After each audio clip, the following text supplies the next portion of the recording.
If you're an ambitious instant queue enthusiast such as myself, trying to learn and climb and solo shuffle as a healer, you've probably had a few lobbies that end before they've hardly even started. Your team collides with the enemy, everyone is healthy and happy, but suddenly, faster than you can blink, someone on your team is dead, and it felt like you never had a chance to react. I've personally run into this problem plenty of times on basically any map you can imagine, and it's a terribly frustrating feeling. So as an attempt to reduce overall healer suffering in solo shuffle, and in hopes of helping myself climb past Duelist, I've hired the rank 2 Holy Paladin Borngood to review 3 humiliating shuffle rounds of mine on Blade's Edge Arena, all of which hopelessly end in under 30 seconds. With his 30+ seasons of arena healing experience, he has a lot of great advice to share that can apply to any healer no matter your class. Enjoy. I actually have 3 rounds, and you'll notice that the 3 rounds, this video is only 1 minute and 46 seconds. Very, very quick, and I'm gonna hazard a guess is that BM Hunter, Demon Hunter, oh, a Disc Priest, I'm so surprised. Let's see what happens. All right, Hunters and Stealth, hint hint, what should we be doing? Yes, sack. And guess what happens? So this, I would have sack on my Evoker already. Yeah. By the way. Okay. Right, just instant out the gate. Bam! Oh, look, a trap. A YOLO trap. He didn't Where even stun me. Where did that come from? Just those early sacrifices against Hunter teams. Not only do you sack the trap sometimes, but like that guy spent a lot of time going for that trap out of stealth. True. Like he's somewhere behind you. Imagine you sack that trap and you just like hodge blind the Hunter. That's just like an insta win a lot of the time. We'll see an insta win here. Yeah, I would have trinketed because I know that breaks, but if that guy's good and you sit that full trap, there's no shot your guy should live. Okay, let's watch that back in full speed here. Yep. All right, you're gonna get full trapped. So I'm waiting a second. Just to see what happens. As soon as I see the Evoker get kicked, that's when I'm trinketing. Because I know he's like gonna get messed up very badly. Because even like look how late you get into the fight. Like your guy's 36%, yeah. And you have to kind of like just claw your way back. And like they have PI up, they have Bestial Wrath up, the guy's meta up with PI. Like everyone is fully charged. Like this is Turbo Zug at its grandest peak of all time. Exactly. So I think using a trinket earlier there would have been good. You want to pair it with like a bop here or a lay on hands. Either one's okay. Trying to be really greedy. I see he has wall out, so now I'm like really greedy. So the wall's good. Something I want to point out why your guy didn't get healed at all. The Demon Hunter had Paints Up and Blur. Look what happens here when you come out of your trap. Okay, yeah, let's see this. Judgment. 16k. 16k. Look what happens when you Crusader Strike. Nothing. Oh my gosh. Yeah, so both my Crusaders did absolutely nothing. Not nothing, but they didn't heal that much. I would have tried to either heal off the Hunter, just literally anything else than that Demon Hunter. I see Paints Up and Blur, I'm not hitting that guy with Melee Wings. No shot. Well, then here I am, just like putting out my little heals, like just casual Sunday. Yep. And yeah, again, man, more preemptive with the cooldowns. Like at that point, you would have already. I personally would have already sent sacrifice. I also would have already used the bop or lay on hands, and that's what the first 20 seconds of the game. Like that's just how it's gonna be sometimes. Like they're there to use them. See, and that's me being too greedy because I'm like, this guy has wall. Why would I do sack? Let me put it this way too, though. Think about what they've used already. Yeah. Blur, Paints Up, Rapture. They don't got a lot left. You just got to live through that opener, man. Yeah, just a bop could have changed the game here completely. Because not only are you getting the bop, but since you're using it so early, it gives your DPS time while they're on forbearance to use their own defensive cooldowns. So you get to that second bop, or you get to that second lay on hands, or you're able to kind of bridge the gap on your forbearance duration to kind of save your guy. Because what's funny is that especially versus a lot of these Hunter teams in Shuffle, a lot of like melee cleave lobbies. Let's say I have like a Warlock on my team, like a squishy class. I'm gonna bop the opener spear, and then 30 seconds later, I'm just pressing bop again because that's how much damage is going out, and you don't really have a choice. And that's so Beastmaster is kind of a force. I mean, it feels like a force to me to deal with, especially when there's a Disc Priest as well. It is some of the highest single target damage you'll have to deal with in this game. BM Hunter and a Disc Priest. Yeah, totally. Not enough preemptive CD usage, fell behind, made my team use everything. I used, as we see here, nothing. The main tell for me, how I knew that I need to sack the Evoker there, even though the Hunter's still in stealth. If your Evoker's not stunned, he can get his defensives off. But what ends up happening here is essentially this Evoker gets put into a full Fell Eruption, and I'm like, okay, I would have sacked already.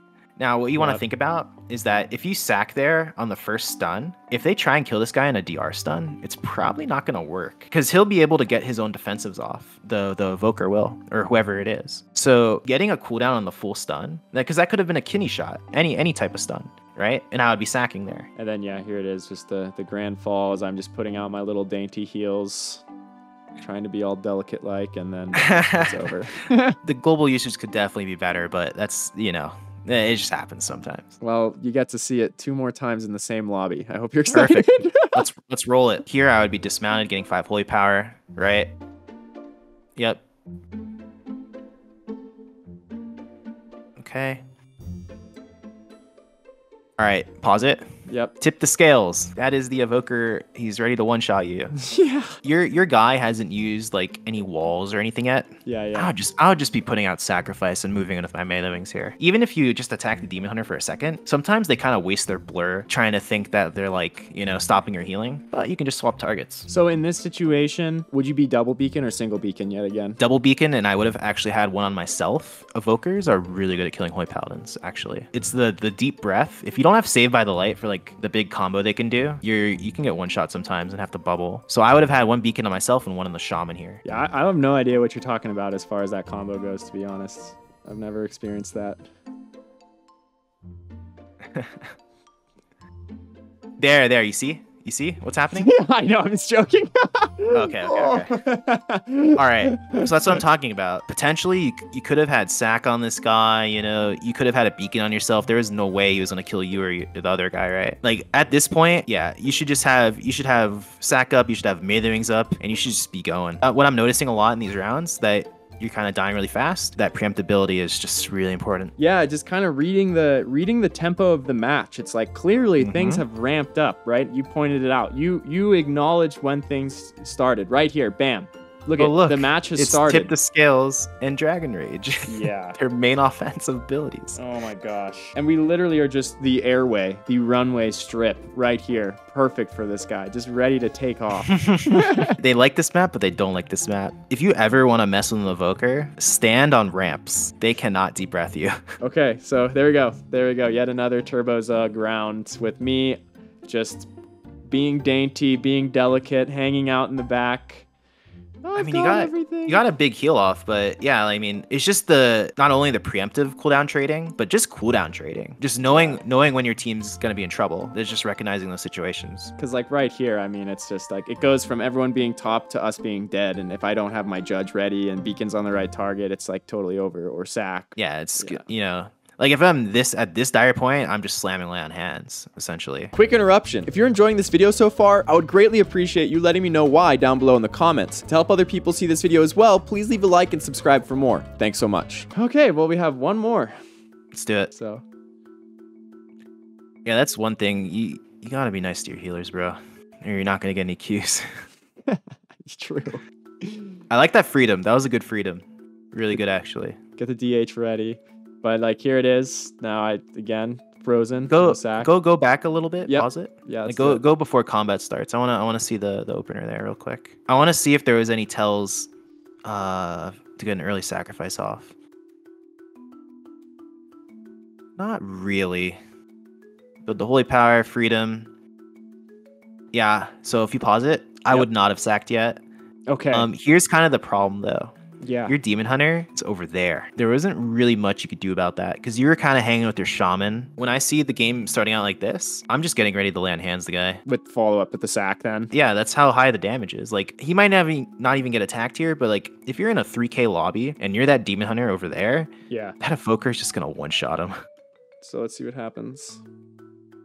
Blurs, it's fine. So it ends up being the shaman that's getting attacked. Then Tim. I don't mind the trinket at that point. Get a sack. Yeah. So here's the thing. Tip the scales, Dragon Rage, dead. Yeah. What I was gonna say, I noticed immediately, no beacon on yourself. You had it on the demon hunter. Right. That actually would have saved you because not only would you get saved by the light, your melee wings heals would have kept you more topped off because you get a couple heals here, right? I didn't even use the right. Let's see if I had Judge too. I had the global. I didn't quite have Judge, but I had Crusader Strike ready to go. Yeah, even a Crusader Strike there with Beacon on yourself, you would have lived. I know you get hit pretty hard, but you have a lot of buttons here you could press. Wall, Battle Master, Aura Mastery. The swap just came in and I was just like, oh, and we're gone.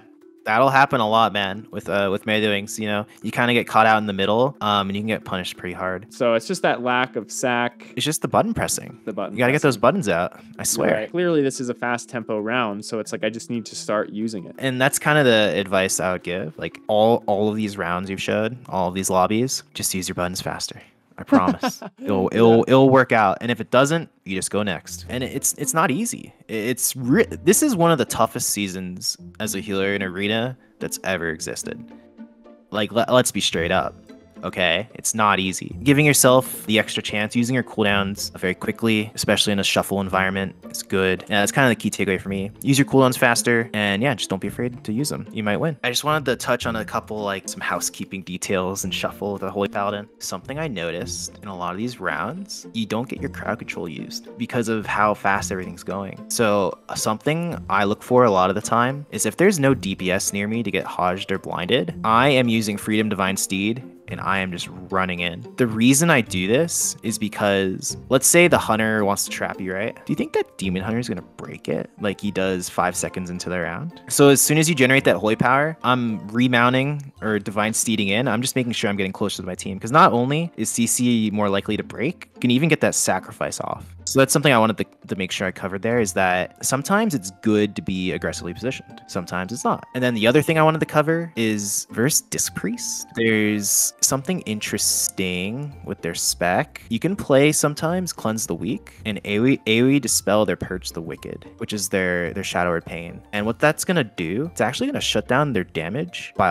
a large margin, and their healing, their atonement healing. So essentially what the Disc Priest wants to do, he wants to have 3 dots out, 2 most of the time if they're CCing you. And when you press your Dispel with Cleanse the Weak versus Disc Priest, you're getting kind of like a 2 or 3 for 1. For every global he presses, you're pressing 1. So it's like a ton of effective damage reduction and reducing the healing that they're doing too, just for 1 button. So that's something to consider versus Disc Priest, is because Disc Priests are the best shuffle healer, by the way, by a large margin. Is that a lot of that just because they just have the ability to put out so much pressure that it's like, you know, 3 DPS is just strong, especially when they have a lot of heals? Damage is king. So yeah, that's something to keep in mind versus Disc Priest. That might help out a lot of people, is spam Dispel. Like you would versus Shadow Priest or an LA Shaman. I'm starting to do it now versus the Disc Priest sometimes. So yeah, up the CC. If they're not coming to me and I'm not getting to shut down their opener, then I need to go to them and shut it down, basically. Do you have a priority? Is it typically better to go healer? Is there a time to go healer, a time to go DPS in the opener as far as CC goes? I'm usually looking for the DPS in the opener, unless, so let's say in the beginning of that round, they're kind of, the DPS are stacked on each other. There's no way I'm getting a blind on someone. It's just gonna break. So then I would be looking for the healer. Essentially, it's gonna be position based. Can you get to your target, and is the CC gonna break? And then would you say that it's still worth sending that CC even if they like combat has started, but they haven't used CDs yet? Yep. It's worth it, because not only are you stunning someone for at least a second, you're also eating one of the healer's globals. That does matter. And your Hodge is such a low cooldown because of when you spend your holy power, it reduces the cooldown. Just getting out your crowd control, especially Hodge early, is really important. More cooldown usage defensively, a little bit more preemptive reading of the tempo of the match. Like, hey, the Mez weak are just yelled at my face, tip the scales, Dragon Rage, do something. Why are you casting Bestow Faith? Yeah, just getting a little more aggressive at the CC and just kind of forcing them to play. Just to kind of put like some pressure on them in one way or another. Yeah, exactly. You want to put them on the back foot and shuffle a lot of the time. Awesome. And how would you rate these 3? Yeah, that's a D. That's a D. I'm not going to give it an F, because an F would have been like an Asarogue opened on you and you pressed nothing, or that sort of thing. A D, I mean, you press some stuff. You didn't do good though. Thank you so much for sticking around to the end of this video. I'd also like to say a ginormous thank you to everyone who has been showing love on my recent videos as well, whether it's comments, likes, or even just views. The level of support and engagement I've been getting is so inspiring. Knowing people are actually getting to watch the videos I'm pouring tons of time and energy into makes it all worth it, and gets me excited to start working on the next video. If you would like to see more content from Borngood, or hire him to have your own one-on-one coaching session, check out his Twitch at twitch.tv/Borngood. Also, if you'd like to come hang with me, I stream at twitch.tv/Tro. Thanks so much for your time.